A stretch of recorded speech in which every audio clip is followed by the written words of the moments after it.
All right, Mikey, let's switch gears, talk some baseball here. Let's talk Guardians. Let's get the elephant out the room first. The Guardians bats woke up, and Miles Straw is not in the lineup, and I know you want to take a victory lap for bullying him out. There's a direct correlation. Miles Straw being out of the lineup and the Guardians having a great day. By the way, and by the way, Straw I don't know, I can't remember if he pinch hit because I wasn't watching the game by that point because the game was over. And I was in a bar watching it, so I wasn't completely locked in. But I don't know why he brought Straw in the 7th inning when the game was a blowout. By the way, that was the first game in the Pirates set some sort of record because both their pitcher and catcher were making their major league debuts in that game. I feel like that hasn't happened in forever. They were like the toast of the league at one point early in April. They've just hit the shitter in the last month. Oh yeah. But you know why they brought Miles Straw in? You ever break up with somebody, but you don't really break, you still call them for like a couple weeks afterwards. See, that's what he's doing. We broke up with you at center field, but we're going to put you in the picture. I wish they broke up with him, but I bet you he's back in the starting lineup tonight. He will be. Because he plays him pretty much every day. I have no idea why. But anyway, whatever. Yesterday was a good offensive day. Stephen Kwan's gotten hot here. Naylor had a big day. They had, 6, 7 extra base hits in this game, 3 homers. I think they had 4 or 5 doubles. They needed that, and they've done this. They've played well against the bad teams. Again, the Pirates got off to a good start, but they got to have the worst record in baseball since the start of June, or one of the worst. Yeah. So even though they have some nice young players on that team, but I mean, not much you can say about it. It was a good team win. So that's it. So let's start with the real Guardians topic today. The trade deadline is approaching. Yeah. Shane Bieber's hurt. 2 topics I want to get to. 1, is Aaron Savalle now the Guardians' most valuable trade asset? And 2, do you think they'll end up being buyers or sellers when it's all said and done? Baseball's gotten to the point where you're not really one or the other. Like, you can be both. Well, you can be. Some people aren't. You can buy and sell. And that seems to be how they usually try and operate this. Savalle seems like it would be a total sell move just because he can't bring back the demand that you would think Bieber would, even though Bieber struggled. Right. But Bieber seems to be off the table at this point. So Savalle feels like a total sell move. And yet, I guess I wouldn't be terribly surprised if they went ahead and moved on from him. I don't know. I think it just depends on the return, really. It comes down to, I've said it 100 times on here, it's maximizing the value. Yeah. This organization does its best to try and maximize value. Here's the thing when it comes to the Guardians selling. Outside of Savalle, what do they have to sell? Like, nothing. You're not trading Ramirez. You're not trading Clase. You're not trading the really young pitchers.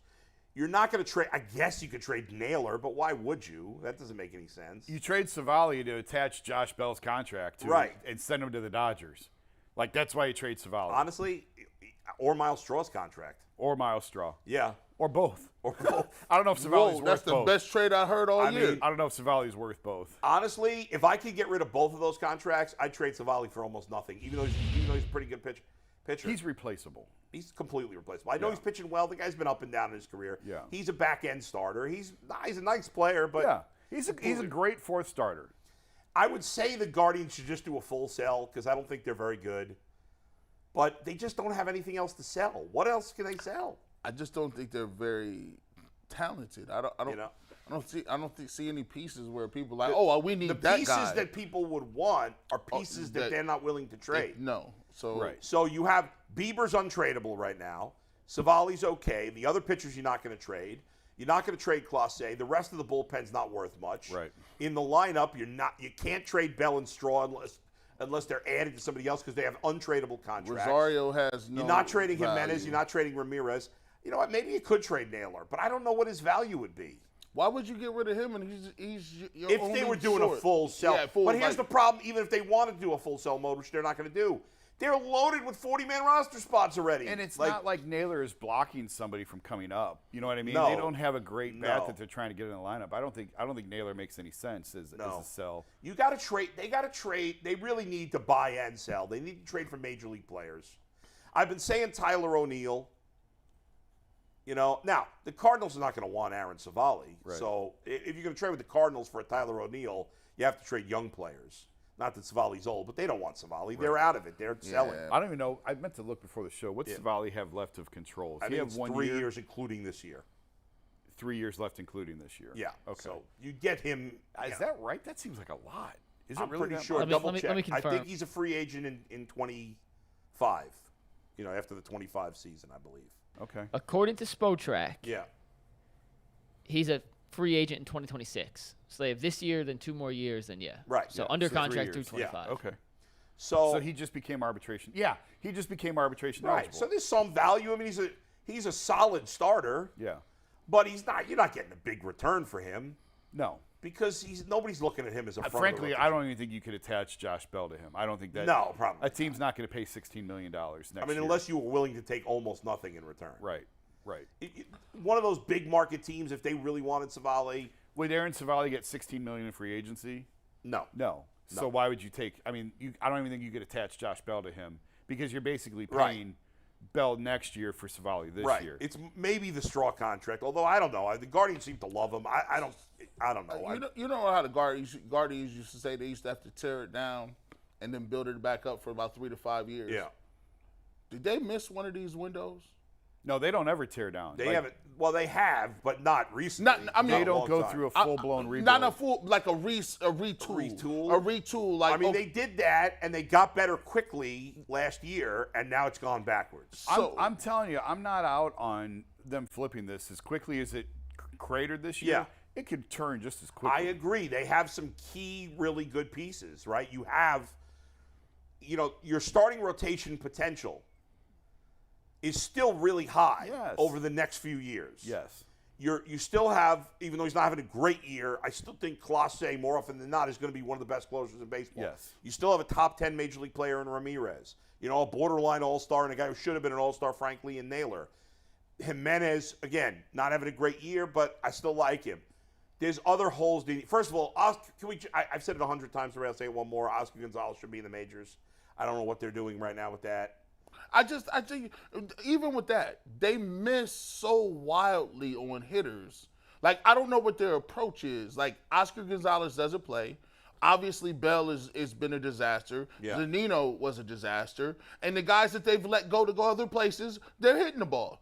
I don't know if what they're looking at. Like, that alarms me because, yes, they have the pitching, and they've shown they could do that. Yeah. But they have zeros or not even 2s and 3s at the The plate. biggest mistake they've made in terms of hitters in recent years was Yandy. Yandy. Diaz. I was just thinking If that. you had Yandy, first of all, you wouldn't have gotten Josh Bell because you'd have Yandy playing first base. Right. And Wait, Naylor real would quick, be- before you get into Yandy, Yeah.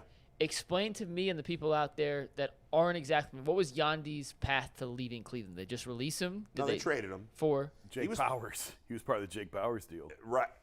Well, I can't remember the exact. It was wasn't it a 3-team deal that he was involved with? I think it became a 3-team deal, but I'm almost positive Jake Bowers wound up here.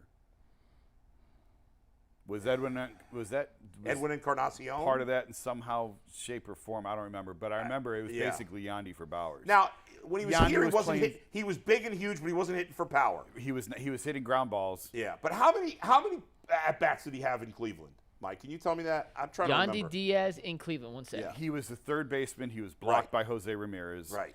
And they tried him at a couple different spots. I don't think he was well thought of within the organization, and that's a miss. It was It's a miss. a big miss. Yeah. He had 165 total at-bats in Cleveland. Yeah, I mean, it wasn't like they gave him enough. 265, 265. I Google apologize. real quick. Check and see. I'm almost positive it was Jake Yeah, Bowers. look. Go to baseball here. Go to Baseball Reference. Just Google. I'm on Baseball Reference right now, Bull. Look at the transactions on the bottom of the page. Look at the trade that got him to Tampa Bay. It was Bowers. You're right. Yeah. 'Cause Bowers was on Tampa Bay. And I thought they got a pitcher, Encarnacion was in that trade when they got rid of him. Obviously. Yeah. He was traded. He was part of a 3-team trade, and with Cole Sulser to the Tampa Bay Rays. The Rays sent cash to the Mariners. The Rays sent Jake Bowers to the Indians. Yep. So yes. So it was just Cole Sulser, Jake Bowers, and Yandy Diaz were the only players in that trade. Yeah. That wasn't Encarnacion. Maybe I'll read it one more time. December 13th, 2018. Yandy Diaz was traded as part of a 3-team trade by the Cleveland Indians with Cole Sulser to the Tampa Bay Rays. The Rays sent cash to the Mariners. The Rays also sent Jake Bowers to the I think Indians. Encarnacion was part of that in some. That trade's a disaster. Yeah. I it mean, was Jake a total Bowers miss. was nothing. And then the next part of that is the Mariners then sent Carlos Santana and cash to the Indians. The Indians sent Encarnacion Right. Yep. to the Mariners. Right. That was, I mean, Jake Bauers, who you ended up cutting. Yep. Now, I give him his credit. He's played decently for the Yankees this year, but I think it's an anomaly. Yeah. I think it's one of those 1 month Yankee anomalies. Right. But Yandy is an all-star player. Yep. I mean, Yandy is would be the second best player in the Guardians. You know, I think he's a little better than Naylor. Lesson is don't trade with the Rays. Don't trade with the Rays. Yeah, it's often don't trade with the Guardians, but don't trade with the Rays even more. Because the Guardians gave, who is it, Junior Campanero, I think, who's one of the Rays' top prospects now, top 100 guy. Yeah. They got him from the Indians for nothing. It was a low minor league trade. He was a single-A guy, and now he's one of their best prospects. Well, they also made that trade where they traded, they got Austin Meadows, although he's kind of flopped since then, but Tyler Glass now, and a third player from the Pirates. Shane Baz was the player to be named later. For the Pirates, for Chris Archer. For Chris Archer. Who's done nothing since they traded him. Yep. Anyway, so I agree with Jason. I think in the end they might as well. I think they're going to be buyers and sellers. Unfortunately, I think a lot of people would like them to go all in and buy because you have nothing to sell. It's a bad division. Why not? But they're just not going to. But this glut of minor leaguers who can't play, who have, I don't mean can't play like they can't play. They don't have a spot to play. Yeah. Is a problem, and it has to be dealt with in this offseason. It's bizarre that they have not been able to swing a trade of any substance. And is it the teams around the league don't value the Guardians' hitting prospects the way that they do, or that we think that they should? Because it just doesn't make any sense that they haven't been able to do anything for 2 years. Hoarders. They're hoarders. Just hoarding. Like, Mom, why do you have all those magazines and 9 cats? You can't do both. Like, come on, bro. I want to see what, because I haven't looked at their total stats for the season in a little bit. Who you need, Bull? For Nolan Jones and Will Benson. Can you look up Will Benson? Nolan Jones is hit. I looked the other day. He's hitting around 280, 285, I think, 7 home runs. I think that might be a little high. He's playing well. He's playing well in Colorado. Benson's been fine. It's still a little early to declare. It's early to say those were mistakes. Right. Like Jesus Aguilar had one good year in Milwaukee. He had one great year. Yeah, and then he was nothing. So I don't want to overreact, but we have enough of a sample size on Yandy to say that was a Nolan miss. Jones. I got Benson when you're ready, too. I got Nolan Jones. He's played 40 games for Colorado this year. Has 149 plate appearances. He's hitting 288 with an 877 OPS. That's really good. Very good. Now, again, you're right. It's too small sample size to say terrible move. And it's Colorado. But in fairness, Will Benson and Nolan Jones were both top prospects. Yes, they were. Here's Will Benson. Nolan Jones, 7 home runs, 17 ribbies, 5 stolen bases, 8 doubles in just 149 plate appearances. And that's Will really Benson good. in 48 games, 145 plate appearances, So about the has same. 4 doubles, 4 triples, 4 home runs, 10 RBIs, 8 stolen bases. He's hitting 282 with an 862 OPS. Another really good. And OPS. remember, he was up with the team in the beginning of the season, was awful the first couple of weeks, and they sent him down. So he's probably got a 900 OPS since coming back to the majors. Now, again, we're talking 150 plate appearances. Right. You mentioned Jesus Aguilar, who they cut, had that one great year, nothing. Oscar Mercado, here. Yep. Fantastic his first year. Nothing. So maybe that'll happen with Nolan Jones, and maybe that'll happen with Will Benson. However, unlike Aguilar and unlike Mercado, Jones and Benson were top prospects. Yep. Benson was a first-round pick, I think. Benson was a first-round pick. Nolan Jones, for like 2 years, was the Guardians' #1 ranked prospect. Yeah. For free? And those guys never got a chance. Yandy barely got a chance here. Those guys got no chance here. Now, I know you're going to revolt. They traded Nolan Jones for shortstop prospect. Yeah, I don't care. But he could end up being a good player. He could end up being like. But that was what's weird about that is they didn't even save a 40-man roster spot with that trade. Which tells you they really, really like that guy. Yeah. But I think that they just felt like Nolan was there was no great spot to play him. I don't think maybe they didn't see him as an outfielder. And first base was blocked by Josh Naylor, another left-handed hitting power guy that similar makeup. I mean, again, third base is his natural spot that was blocked by Jose. Again, you could have not signed Josh Bell and gone with Nolan Jones. But I think they were looking for some sort of righty type of bat, and Nolan They've obviously made some mistakes here. Oh, they have. This has been this last year or so has been. I think not a great stretch for the front office or the manager. And I think it all traces back to the inability to swing a big trade. Yes. All the names that they've pursued, they haven't been able to get it done. Right. For whatever reason, whether the asking price was too steep for whatever. Sean Murphy, Matt Olson. There was another one that they pursued. The guy, Reds to the Mariners. Luis Castillo. No, Hitter? no, it was a hitter. It was a Suarez trade. Suarez and something else. They were in on the something else. Was it Adam Frazier? Oh, maybe. I want to say maybe it was. But he's not I on the may have Mariners that now, wrong. but he No, was no, no. last year. But they didn't want the Suarez money. Like Right. they were making him take Suarez in the Right. deal. And they couldn't take the Suarez part of it. Yeah. I mean, So there's always been a stumbling block, but I think that has been what has impeded what has sort of trickled down to all this Yeah. is the 40-man roster and the inability to swing a big trade. Right. And now guys have lost value. I mean, you Yeah. look at all their top prospects. Who has more value now than they had before this season? well, George Valera doesn't. He's having a bad season in AAA. Bo Naylor doesn't. who's the kid that just had Tommy John? Espino. Espino, he doesn't. Now,